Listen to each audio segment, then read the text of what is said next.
अच्छा, ये तमिल फिल्म से आपने ढूंढा है कोई डब clip? हुई है लेकिन हाँ। अच्छा, ज़बरदस्त। ये वैसे ना हमारे इधर ये वाला रिवाज नहीं है लोगों के प्रोटेस्ट करने वाला। केस जितना मर्जी कोई लगा हो, मतलब एक्सेप्ट कि कोई सियासी केस हो उसमें तो फिर हमारे लेकिन डिफेंस लॉयर ऐसे ही दाखिल हो रहे होते हैं। हाँ, उनकी आनिया जानी है अपनी जगह। यहाँ पे तो मतलब नूर मुकद्दम केस में भी आप देखें ना, कभी लोग बाहर खड़े होकर इस तरह शोर तो नहीं मचाते। वो जितना मर्जी इधर कुछ हो जाए, सियासी केस एक ऐसी चीज़ है उसमें पोलिटिकल पार्टीज बेचारे तरले मार के लोग ले आती है, ताड़ी मेहरबानी आज इधर बंदा कोई नहीं निकलता। मैडम वो कहाँ चले गए? चाचू, एमएलए तो काफी टेंशन में लग रही है।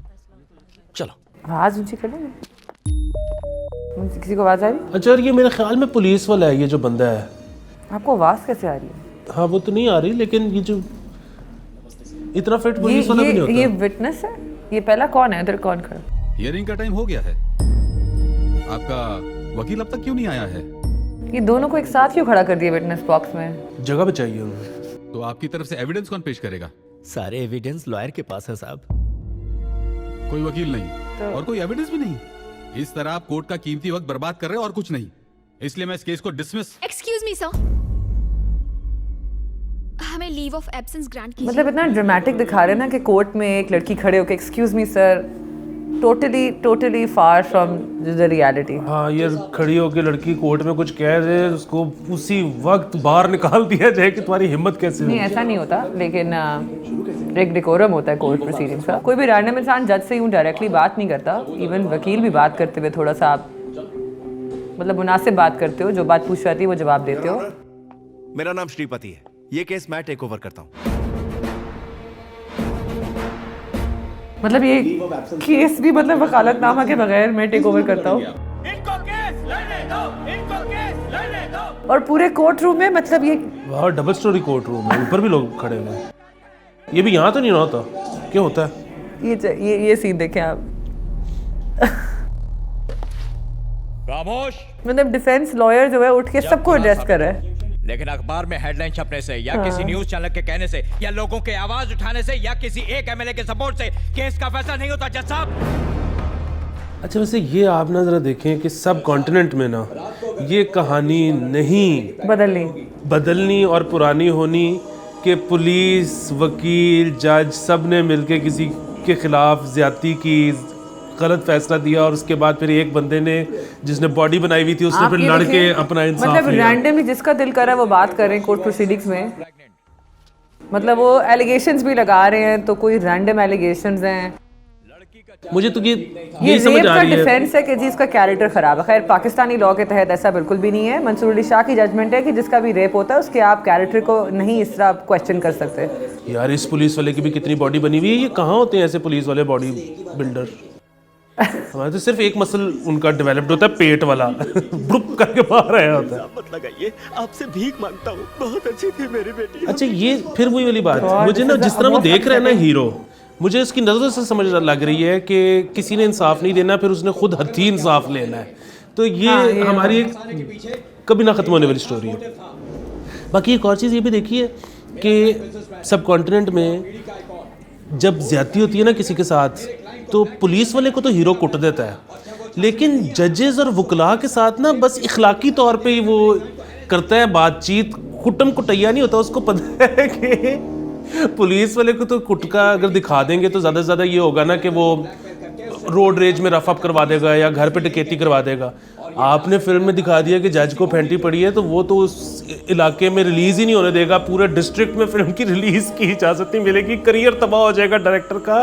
कोई फाइनेंशियल उसको आइंदा भी पैसे नहीं देगा। और किसे पता, शायद इसके माँ बाप ने ही इसे इस काम में झोंका हो। इस शहर की ये वैसे बहुत ज्यादती है कि अच्छा चलो फिर ठीक है। मैं सोच रहा था कि जो वकील खिलाफ बोल रहा है उसकी मूछें हैं, तो ये उन्होंने मूछे वालों के खिलाफ स्टीरियोटाइपिंग तो नहीं कर रहे, लेकिन हीरो की भी मूछें हैं इसलिए ओके।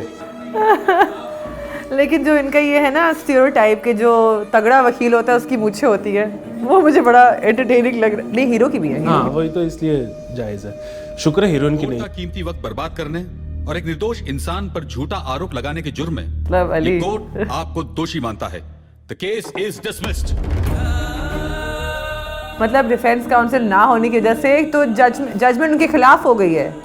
स्टेट अपॉइंट करती है। मतलब it is far from reality. जो ये ड्रामाज और फिल्मों में दिखाते हैं बिल्कुल भी ऐसा नहीं होता। लेकिन ना मैं बरस सगीर पाको हिंद में ना कुछ भी हो सकता है वैसे नहीं होता लेकिन होगा। असल में ऐसा नहीं होता कि अगर आपके पास काउंसिल ना हो, लॉयर ना हो, तो आपके खिलाफ जजमेंट नहीं पास होती। आपको या तो स्टेट अपॉइंट करके देती है, आपको टाइम देती कि आप वकील हायर कर सकें।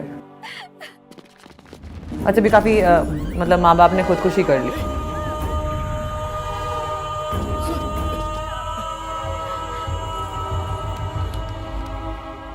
ये भी ना यार, वैसे मतलब अल्लाह माफ़ करे, मुझे मतलब मुझे वही लगता बात है कि हमारे लीगल जस्टिस सिस्टम के वजह की रेपुटेशन ख़राब होने की वजह ना आधा टाइम तो ये ऐसे ड्रामाज और ऐसी मूवीज़ हैं। मतलब पूरे सब कॉन्टिनेंट में वो ऐसे ड्रामेटिक दिखाते हैं, डालते हैं। कभी आपने देखा है कि हॉलीवुड या अंग्रेज़ी ड्रामों में या अंग्रेज़ी शोज़ में, मूवीज़ में इतना ड्रामेटिक दिखाओ कोर्ट प्रोसीडिंग्स को? बस वो life imitates art and otherwise वाला सीन होता है। आपने कभी कोई पाकिस्तानी या इंडियन फिल्म देखी है जिसमें अदालत से इंसाफ मिला हो? स्टार्ट करो, इन्हें हॉस्पिटल ले जाना है, जल्दी करो। अब कुछ नहीं हो सकता। क्यों नहीं?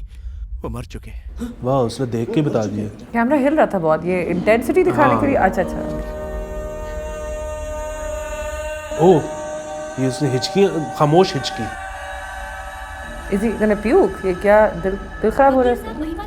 अच्छा, ये जो खुदकुशी वाला मामला है ना, मैं जाहिर है मैं तो आपको पता है कि मुझे तो किसी चीज़ से कोई आपने ये मसला सुना नहीं। डिफेंस काउंसिल ने क्या कहा? जज की क्या होगा? ओह अच्छा, हाँ वैसे तो वही बात, तगड़ा वकील कुछ भी कह सकता नहीं जी, ऐसा नहीं होता। मतलब सारे वकील जो होते हैं वो जजेस की रिस्पेक्ट करते हैं, ऐसा तो बिल्कुल भी नहीं होता। है। आपको पता है यहाँ यहाँ पे पे ना किसी की ऐसे जरूरत वकला नहीं भी है है। आपको पता है यहाँ पे ऐसे वकला भी हैं जो पेश होके कहते हैं कि जज साहब हम तो आपके सामने पेश इसलिए हुए हैं क्योंकि आपसे इंसाफ मिलता है, और उसके वक्त मुड़ के ना सबको आंख मारते हैं। अब क्यों आए हैं? आपने जमीन के जो पेपर्स मांगे थे वो मैं लेकर आया हूँ।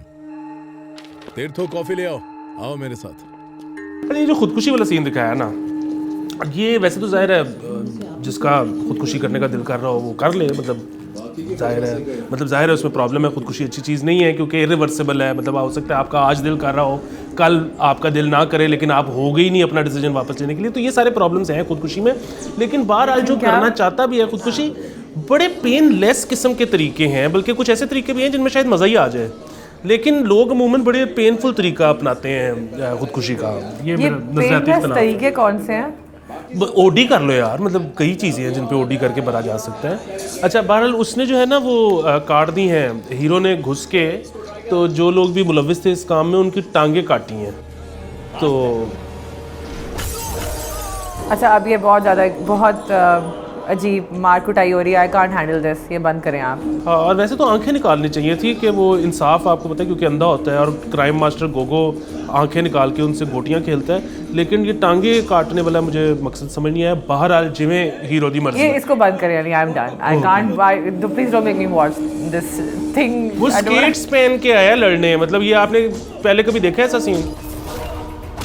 अच्छा, मैं ये बस कर दे, बस अब आई कांट डील वो आप ये जो वो जनरेशन है ना, वो जो ट्रेवोल्टा वाली डांस फिल्में देखते हैं, ये वो सीन लग रहा है ये एक्शन है उसी में। खैर, बहरहाल अली ने जो मेरा वक्त ज़ाया किया यहाँ पे, उसके बारे में मैं बताती चलूँ। जो ये हमने तमिल मूवी का सीन देखा है, वी हैव नो आइडिया इसकी मूवी का नाम क्या है, लेकिन इसमें जो लीगल प्रोसीजर दिखाया है एक रेप केस का, असल में कोर्ट की प्रोसीडिंग्स ऐसे नहीं होती, इतनी ड्रामेटिक नहीं होती, इतना डिसरिस्पेक्ट नहीं किया जाता जज साहब को, और ऐसे विटनेस बॉक्सेस में ऐसे लोग नहीं आ जाते। एक प्रॉपर प्रोसीडिंग्स होती हैं। आप ऐसे किसी को कोर्ट में कोई भी खड़ा होके अपनी राय नहीं दे सकता, और अगर लीगल काउंसिल ना मौजूद हो प्लेंटिफ के पास, तो ऐसा नहीं होता कि आप जो जजमेंट है वो उनके खिलाफ पास की जाएगी। स्टेट आपको या तो टाइम देती है कि आप वकील हायर कर सके, या आपको खुद अपॉइंट करके देते हैं। तो ऐसा नहीं होता कि ऑटोमेटिकली अगर आपके पास वकील नहीं है तो जजमेंट जो है वो आपके खिलाफ पास की जाएगी, वो भी ख़ास तौर पे एक ऐसे सेंसिटिव केस के बारे में। मगर उसके अलावा भी प्रोसीडिंग्स बिल्कुल भी ऐसे नहीं होती, और defence council can not just stand up and address the court this way. अगर मैं तो ये सजेस्ट करूँगी कि इन मूवीज़ पे और इन ड्रामास पे ना इतना इनको मत बेस बनाएं to understand the legal system. ज़रूर अपनी वकला कम्युनिटी के साथ आप कॉन्वर्सेशन करें, उनसे सवाल पूछें, अपनी जो भी कंसर्न्स हैं उनसे पूछें कि जी असल में, ताकि अपनी प्रोसीडिंग्स को अपने केस के मुतालिक आप जान सकें। और ओवरऑल भी I think it's good to know this is not a good source and reliable source to understand the legal justice system for sure. ये बात बिल्कुल रमला की ठीक है, रैंडमली कोई खड़े होकर अदालत में बात नहीं कर सकता। मतलब जजेस तो इतने नाजुक होते हैं, वो तो जिसका केस लगा हो वही कुछ ज़्यादा बोल दे तो माइंड कर सकते हैं। खैर, जो मैंने आपका टाइम ज़ाया किया, नाजुक नहीं होते हैं, एक डेकोरम होता है कोर्ट प्रोसीडिंग्स का। ठीक है, जो मैंने आज तुम्हारा टाइम ज़ाया किया उसकी मुझे बड़ी खुशी है। मुझे बिल्कुल भी नहीं है।